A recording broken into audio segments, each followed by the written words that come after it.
जय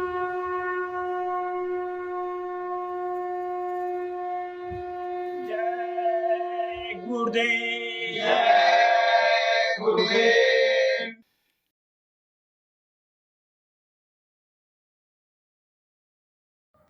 जय गुरुदेव। जय गुरुदेव। मुझे गुरुदेव चरणों में लगा लोगे तो क्या होगा। मुझे गुरुदेव चरणों में लगा लोगे तो क्या होगा। भटकती सूरत को पावन बना दोगे तो क्या होगा। भटकती सूरत को पावन बना दोगे तो क्या होगा। ना समरथ तुम सदृश कोई है आया दृष्टि में मेरे। न समरथ तुम सदृश कोई है आया दृष्टि में मेरे। शरण में इससे आई हूँ बचा लोगे तो क्या होगा।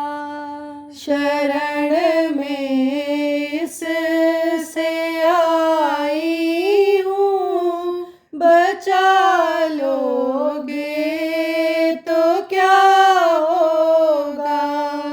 तुम्हारे द्वार से कोई कभी खाली नहीं जाता। तुम्हारे द्वार से कोई कभी खाली नहीं जाता। मेरी झोली भी भर करके उठा दोगे तो क्या होगा।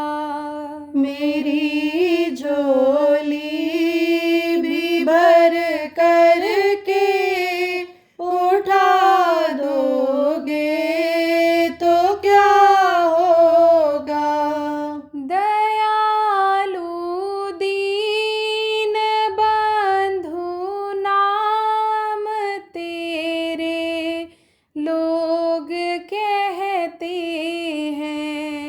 दयालु दीन बंधु नाम तेरे लोग कहते हैं। दया कर तुच्छ सेवक यदि बना लोगे तो क्या होगा। दया कर तुच्छ सेवक यदि बना लोगे तो क्या होगा। जानती हूँ कि उसके योग्य भी मैं हूँ नहीं स्वामी।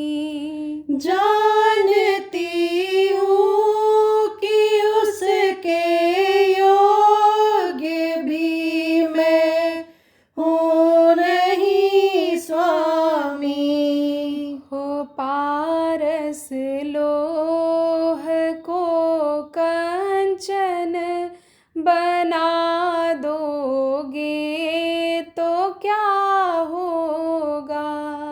हो पारस लौह को कंचन बना दोगे तो क्या होगा। बहुत बीती रही थोड़ी, वो यह भी जाने वाली है। बहुत बीती रही थोड़ी, वो यह भी जाने वाली है। उस अंतिम श्वास लो अपना बना दोगे तो क्या होगा। उस अंतिम श्वास लो अपना बना दोगे तो क्या होगा। मुझे गुरुदेव चरणों में लगा लोगे तो क्या होगा। मुझे गुरुदेव चरणों में लगा लोगे तो क्या होगा। जय गुरुदेव। जय गुरुदेव।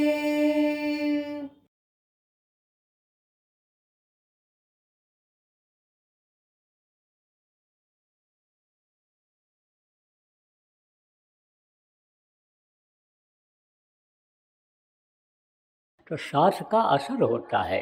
तो साथ उसका बचपन में गलत पड़ गया, किसका, पुत्र का, कबीर साहब के कमाल का, है ना। तो कहा बूढ़ा वंश कबीर का, उपजा पोत कमाल, और हरि का सुमिरन छोड़कर घर ले आया माल। चोरी करके ले आया करता था माल को, दूसरों के यहाँ उठा के ले आया करता था। वही लड़के ज़्यादा चोर होते हैं, वही ज़्यादा बिगड़ते हैं। माँ बाप जिन पर ध्यान नहीं देते हैं, जिनका ख्याल नहीं रखते हैं, और अगर कोई गलत काम करके आता है, रुपया पैसा ले करके आता है, या नहीं पूछते हैं कि तू इतना पैसा कहाँ से पा गया, तेरे पास ये कमाई कैसे हो गई, किस तरह से तू लाया, मेहनत करके लाया, मार करके काट करके लाया, लूट करके लाया, इन चीज़ों को नहीं पूछते हैं। बस यही कहते मेरा लड़का देखो कमा के लिए आया, मेरा बेटा देखो ये करके लाया। तो वही लड़के बिगड़ जाते हैं, उन्हीं की आदत चोरी की पड़ जाती है, उन्हीं की आदत डकैती की पड़ जाती है। एक लड़के ने अपराध किया, फांसी होने लगी उसकी। बोल दिया किसने, जज ने, फांसी दे दिया जाए इसको। फिर ये पूछा गया तुम्हारी आखिरी इच्छा क्या है, किससे मिलना चाहते हो, क्या चीज़ तुम चाहते हो। तो उस डकैत ने कहा मैं अपनी माँ से मिलना चाहता हूँ। जब माँ आई तो माँ के नज़दीक उसको ले जाया गया। तो उसने क्या किया, अपने दांत से माँ का नाक काट लिया। तो लोगों ने पूछा ये तुमने क्यों किया। बोला इसी माँ ने मुझे डकैत बना दिया है, इसी ने मेरे ऊपर ध्यान नहीं दिया, नहीं तो मैं आज डकैत न होता, आज मैं फांसी के फंदे पर न लटकता। तो गलती बन जाती है, जब नहीं ध्यान दिया जाता है बच्चों पर, तो वही बच्चे कुल खानदान में कलंक बन जाते हैं, वही बच्चे नाम को खराब कर देते हैं, धन संपत्ति को बर्बाद कर देते हैं। इसलिए ध्यान रखना चाहिए बच्चों का। तो कबीर साहब को पता लगा कि लड़का चोरी करके लाया। अब उन्होंने उसको समझाया, टाइट किया। वही लड़का को जब भजन में लगा दिया, सुमिरन में लगा दिया, तो वही लड़का ज़्यादा बुद्धिमान हो गया। चलती चक्के देख करके कमाल ने हंस दिया था, जो कबीर साहब का लड़का था वो हंस दिया था। चलती चक्के देख कर हंसा कमाल ठठाए, और कील सहारे जो रहे सो साबित बच जाए। देखो, बीच में आधार होता है, लोहे की कीली होती है, जिसके सहारे हाथ की चक्की चलती है। उसके किनारे किनारे जितने भी गेहूँ होते हैं वो सब बच जाते हैं। चाहे चना पीसो, चाहे जौ पीसो, चाहे दाल पीसो, कोई भी चीज़ पीसो, उसके किनारे किनारे जो होंगे, जो चीज़ होगी वो बच जाएगी। दूर दूर के पिस जाते हैं। तो आगे का समय तो अब भयंकर आ ही रहा है। ऐसा खराब समय आपने देखा ही नहीं होगा। और देखो, दिन ब दिन खराब होता ही दिखाई पड़ रहा है। ये बीमारियां आ रही तरह तरह की, ये लड़ाई झगड़ा हो रहा है, जिसको कहते हो भाई ये कभी भी नहीं हुआ, या अनहोनी काम सब हो गया, या अनहोनी होता चला जा रहा है। ये तो अभी एक टेलर है, टेलर। टेलर किसको कहते हैं सब लोग नहीं जानते होंगे। सिनेमा देखने जो लोग जाते हैं उनको मालूम है टेलर क्या होता है। जब पिक्चर आधी दिखा लेते हैं और बीच में छुट्टी होती है, जब पानी पेशाब के लिए, जिसको इंटरवल कहते हैं, उस समय पर आने वाले पिक्चर का थोड़ा सा हिस्सा दिखाते हैं कि मारकाट देख करके, डायलॉग सुन करके, सीनरी देख करके, हीरो हीरोइन के चेहरे को देख करके लोग जब पिक्चर लगे तो फिर देखने के लिए आवें। तो वो जो बीच में आने वाली पिक्चर को दिखाते हैं उसको टेलर कहते हैं। तो ये तो कुदरत का भी टेलर चल रहा है। पिक्चर तो अभी आगे आएगी, चालू होगी पिक्चर, तब देखना कितनी मार काट होती है, कितना लाठ होता है, कितनी आपदाएं आती हैं। अब इससे वही लोग बचेंगे कि जैसे जो डूब रहा है उसको समुद्र में कोई खंभा मिल जाए और खंभा को पकड़ ले वो, और डूबने से, तूफान से बच जाए। ऐसे ही कील बचाता है जैसे गेहूँ को, उसी तरह से जो कील को पकड़ लेंगे उनकी रक्षा हो जाएगी। और वही सतयुग को देखेंगे, वही अच्छे समय को देखेंगे। जो शाकाहारी हो जाएंगे, नशा मुक्त हो जाएंगे, जो व्यभिचार को छोड़ देंगे, वही ब्रह्म में विचरण करने वाले हो जाएंगे, ब्रह्मचारी हो जाएंगे। ब्रह्मचारी किसको कहते हैं? ब्रह्मचारी कह दिया जाए ब्रह्मचारी हो जाओ तो अभी आप बच्चा पैदा करना बंद कर दोगे, अभी आप गृहस्थी को ही भूलने लग जाओ। यही सोच लोगे कि भाई गृहस्थी की क्या ज़रूरत है हमको, जब बच्चा ही पैदा नहीं करना है, बच्चे ही नहीं होंगे तो समझो सृष्टि कैसे चलेगी। सृष्टि का तो ये विधान है, नियम है कि भाई सृष्टि को बढ़ाना है। और सृष्टि ने जो ये सृष्टि में चीज़ें बनी हैं, प्रकृति ने, भगवान ने बनाया है, जो निरंजन भगवान ने पेड़ पौधे और इन सब को भी हरा भरा रखना है। हर जीवों की ज़रूरत है। जीव मनुष्य के लिए ही बनाए गए, गाय बैल घोड़ा गधा ये सब कीड़े मकोड़े ये सब मनुष्य के फायदे के लिए ही बनाए गए हैं, तो इनको भी रखना जरूरी है। तो ब्रह्मचारी का यह मतलब नहीं होता है कि गृहस्थ धर्म का ना पालन करो, गृहस्थ धर्म का पालन करो। लेकिन यह भी बताया गया कि ब्रह्मचारी है कौन। कहते हैं कि एक आहारी सदा व्रतधारी। एक आहारी का मतलब क्या होता है? जो एक टाइम खाता है उसको पूरा आराम मिल जाता है मशीन को, और बुढ़ापे में तो एक ही समय कर देने से ज़्यादा फायदा रहता है। और नहीं, अगर खाने पीने से ही कमज़ोर शरीर है चलता है तो एक रोटी का भूख रख करके खाना चाहिए। तो रोटी दबा के खा लेते हो तब वजन हो पाता है? नहीं हो पाता है। तब तो नाक बोलता है घुर्र घुर्र घुर्र घुर्र, चाहे बैठे बैठे सो चाहे लेटे सो, किसी किसी का नाक तो बोलता ही बोलता है। तो जब नाक बोलेगा तब भजन होगा, ध्यान होगा, सिमरन होगा, कोई काम होगा, कुछ नहीं हो। इसलिए भजनानंदी को तो एक रोटी का भूख रख करके ही खाना चाहिए। तो कहा गया एक आहारी सदा व्रतधारी, एक नारी ब्रह्मचारी। ब्रह्मचारी किसको कहते हैं? जो अपने नारी के अलावा अन्य समझो दूसरे की तरफ देखता ही नहीं है, और देखता है तो उस तरह से देखता है कि जैसे अपनी माँ और बहन को देखता है, उस तरह से देखता है। वो होता है ब्रह्मचारी, वो होता है व्रतधारी जो कम खाता है, वो होता है स्वच्छंदधारी जो दो बात बर्दाश्त कर लेता है। स्वच्छंद किसको कहते हैं? आज़ादी से कहीं घूमे।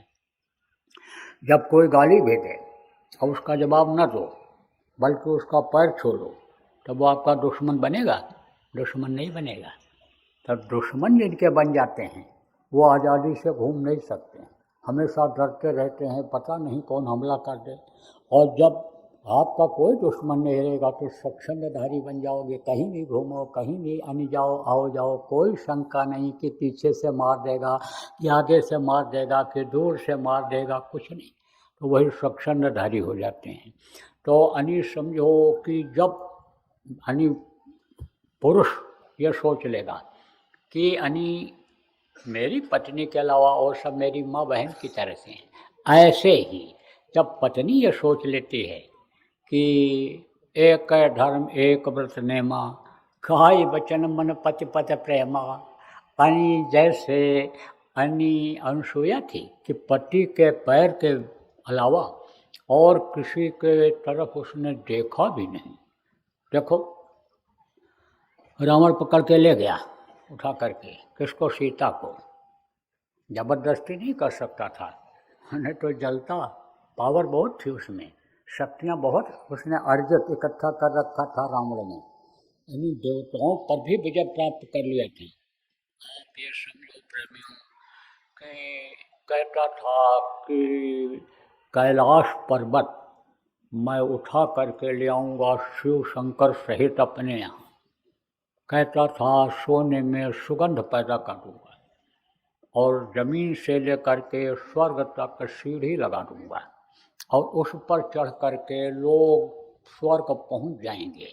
मुझको स्वर्ग जाने के लिए या अपने प्रजा को ले जाने के लिए अन्य कोई उपाय नहीं करना पड़ेगा, सीढ़ी पर चढ़ करके लोग स्वर्ग पहुँच जाएंगे। लेकिन इच्छा पूरी नहीं हुई। क्यों? क्योंकि राक्षस हो गया, मांस खाता था। तो जैसा खाओ अन्न वैसा हुए मन, जैसा पियो पानी वैसे हुए वाणी। जब जानवरों का मांस खाता था तो उसी तरह से जानवरों जैसी बुद्धि हो जाती थी। देखो मांसाहारी जानवर है, इनको कोई पहचान रहती है? जानवरों को कोई भी पहचान किसी भी जानवर को नहीं रहती है कि ये मेरी माँ है, ये मेरी बहन है, ये मेरी बुआ है, ये कौन है, कुछ नहीं। वो तो जहाँ मिला तहाँ खाए और जहाँ इच्छा हुई तहाँ वो अपना बच्चा पैदा करने का काम कर लिए। उनको कोई बुद्धि नहीं होती है, ज्ञान उनको नहीं होता है, तो बुद्धि खराब हो जाती थी। इसीलिए सीता पर उसकी नज़र खराब हुई और शराब पिया तो वो उसमें और अन्य समझो कि जैसे कहते हैं करेला नीम पर चढ़ जाए तो करेला तो ऐसे कड़वा होता है और नीम पर उसकी बेल जब चढ़ जाती है तो करेला में और भी कड़वापन आ जाता है। इसी तरह से उसके अंदर और वो बुराइयाँ तेज हो जाती थी, उभर करके आ जाती थीं। जब शराब पीता था, जैसे नशेड़ी है शराबी है, धुन उसको जो सवार हो जाता है, आप ये समझो कि उसी धुन में वो काम करता है, वही काम करता है। गांजा पीने वाले हैं, जब तक गांजा न मिले तब तक कोई भी काम करा लो उनसे, बर्तन धुलवा लो, सफाई करा लो, कपड़ा धुलवा लो, नाली साफ़ करा लो, टट्टी पेशाब साफ़ करा लो, और जहाँ उनको मिला अब बम बम बोले, बम बम बोलते हैं कि शंकर जी भी यानी गांजा पीते थे, उनकी जड़ी है ये, कभी भी नहीं पिए ये जड़ी। वो जो अलग से हैं मस्ती में डूबे, होश कब है उन्हें ज़िंदगी का, उनको क्या पता कि यानी समझो कि वो नशा जो कभी उतरता ही नहीं। नानक साहब ने कहा भांग भखूरी सुरापान, उतर जाए प्रभात, नाम खुमारी नानका, चढ़ी रहे दिन रात। नाम का जो नशा होता है कभी उतरता ही नहीं है, तो वो तो नाम जपने में लगे हुए रहते थे, नाम की डोर को पकड़ करके ऊपर जाने में लगे रहते थे और अब भी लगे रहते हैं। तो वो इस जड़ी बूटी को पिएंगे लेकिन गंजेड़ी लोग जब पीने को होता है तो बम बम बोल करके शंकर जी को बदनाम कर दे रहे हैं। तो गंजेड़ी जब पीते हैं गांजा तब रुकते हैं, एक सनक उनको जहाँ रहता है घर जाना है चल देते हैं, कहा ना गंजेड़ी यार किसके, और दम लगा के खिसके खिसक जाते हैं। ऐसे ही एक जुनून सवार होता है नशेड़ियों को। तो जब रावण को जुनून सवार होता था नशे में जब आता था तब दूसरी औरत को अपनी ही औरत समझता था। कहते हैं ना कि चोरों को सारे नज़र आते हैं चोर, वो जब चश्मा उस तरह का लगा लेता है काले रंग का, तो सूरज हो या कोई दीपक हो या कोई हाइड्रोजन ट्यूबलाइट हो, उसको काले रंग में ही वो दिखाई पड़ता है। ऐसे ही उसको वही सवार होता था। और जब नशे में आता था, अपने काम वासना जब जगती थी तब जाता था अशोक वाटिका में, तो जबरदस्ती तो नहीं कर सकता था, वो नहीं कर सकता था। क्यों? क्योंकि सीता भी एक शक्ति थी। एक शक्तियाँ ऊपर से भेजी जाती हैं, आते हैं परिवर्तन करने के लिए। जो मनुष्य से अच्छा काम करते हैं, मनुष्य के सुख सुविधा का ध्यान रखते हैं, उनको आंधी आफत से बचाते हैं, उनके खाने रहने की सुविधा जो मुहैया कराते हैं, वो महापुरुष कहलाते हैं। साधारण पुरुष नहीं होते हैं, वो महापुरुष हो जाते हैं। गुरु की दया लेते हैं, गुरु की शक्ति लेते हैं, और उससे जो वो काम करते हैं उससे वो महापुरुष हो जाते हैं। लेकिन उनके साथ में सहायक शक्तियाँ भी आती हैं। सहायक शक्तियाँ आती हैं। तो सहायक शक्ति कौन थे उनके? सहायक शक्ति थी सीता। सहायक शक्ति कौन थी? लक्ष्मण। सहायक शक्तियाँ कौन थी? हनुमान, जामवंत, बंदर और भालू। सहायक शक्ति कौन थी? कर्म की सजा पा रहे हुआ जटायु। कर्मों के अनुसार ही उन्हीं में जाना पड़ता है, लेकिन वो भी एक शक्ति थी। देखो, उसने सीता की लाज बचाने के लिए अपनी जान दे दिया था। जब रावण उठा करके ले जा रहा था, बचाने के लिए जान दे दिया था, जटायु ने बाधा डाला था ले जाने में। तो ये सब होती हैं सहायक शक्तियाँ। तो सीता कौन थी? सहायक शक्ति थी, इसलिए उनमें ज़्यादा शक्ति थी। रावण के अंदर जो शक्तियाँ थीं उससे ज़्यादा शक्ति थी, इसलिए जल जाता।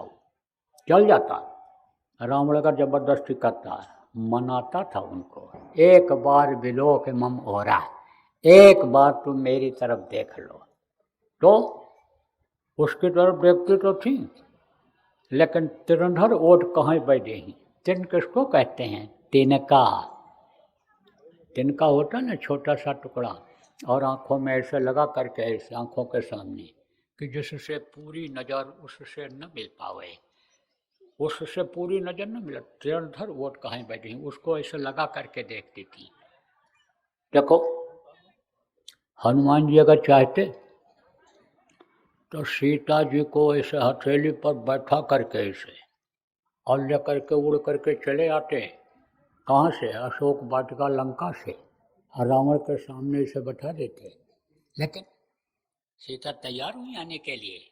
नहीं तैयार हुई। उनको कब विश्वास हुआ सीता को? जब उन्होंने कहा था कि समझो कि हमको कुछ दे दीजिए पहचान, कि जिससे सीता माँ को विश्वास हो जाए। तब उन्होंने मुद्रिका दिया था। अपनी मुद्रिका किसको कहते हैं? अंगूठी को। और उसमें उनका नाम लिखा हुआ था, राम नाम। उसको सीता पहचानती थी। तो पेड़ पर से जब उन्होंने नीचे गिराया, किसने? हनुमान जी ने। तब सीता को ये विश्वास हुआ कि राम का ही ये दूत है, नहीं तो मिलता कहाँ से ये। उनको ये मालूम था वो शक्ति है कि राम को कोई मार नहीं सकता है। दरअसल सिनेमा के हीरो होते हैं आजकल, वो कहीं मरते हैं? नहीं मरते हैं। हम मारे जाते, कूटे जाते हैं, बड़ी परेशानी झेलते हैं, लेकिन मरते जल्दी नहीं हैं। इसलिए उनको मालूम था कि परिवर्तन के ये हीरो हैं, इस त्रेता युग के ये राम हीरो हैं, इनको कोई मार नहीं सकता है।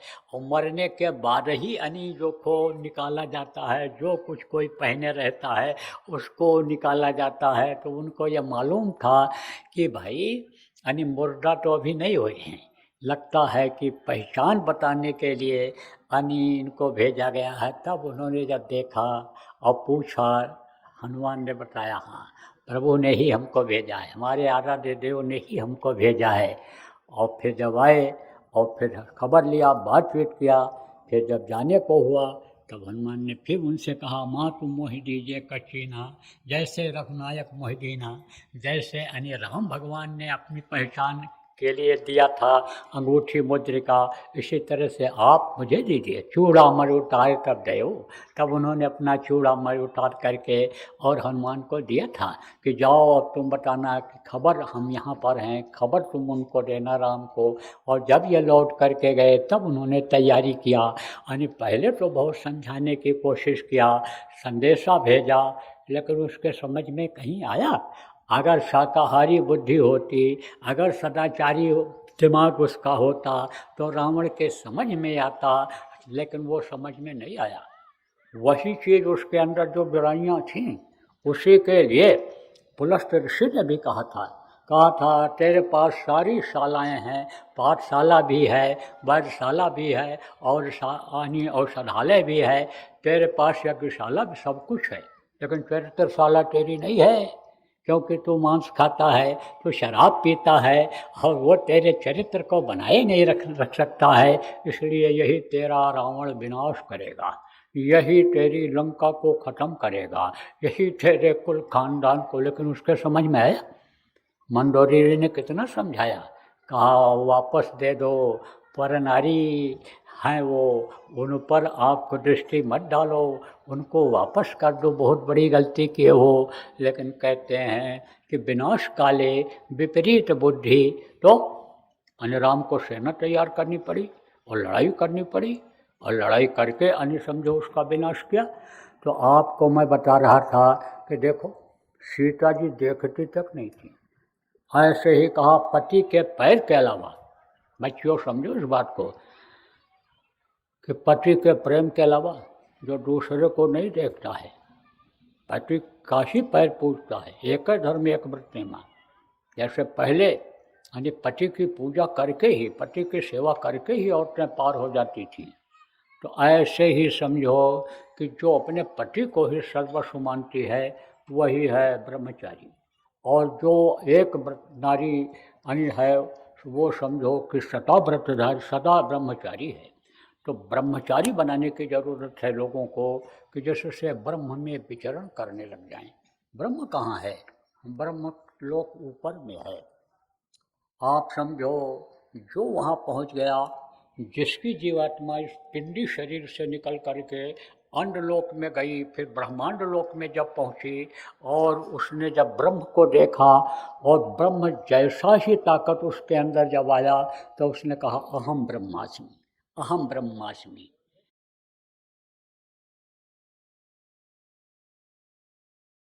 छोटे बच्चों की आदत डालो, किस चीज़ की आदत डालो? ध्यान भजन की नहीं करेंगे, नामदान वो सुन के भी जाएंगे तो वो याद तो कर लेंगे लेकिन करेंगे नहीं। क्या करेंगे? वो नाम धुनी करेंगे।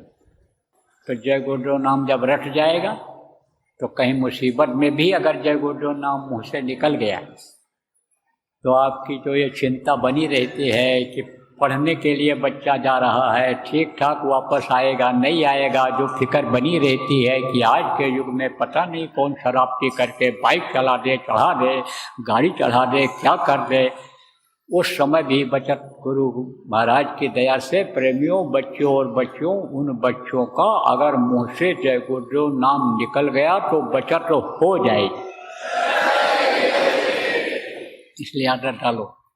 जय गुरुदेव।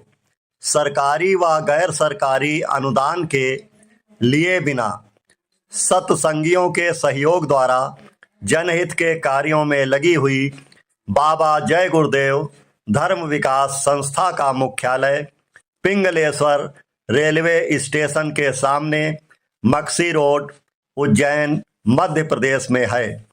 यहाँ पर सत्संग व नामदान का कार्यक्रम होता रहता है। अतः आप श्रोताओं से अनुरोध है कि बाबा उमाकांत जी महाराज के आश्रम उज्जैन एक बार परिवार सहित जरूर पधारिएगा। आपके सुझाव के लिए व्हाट्सएप नंबर 9575600700। जय गुरुदेव।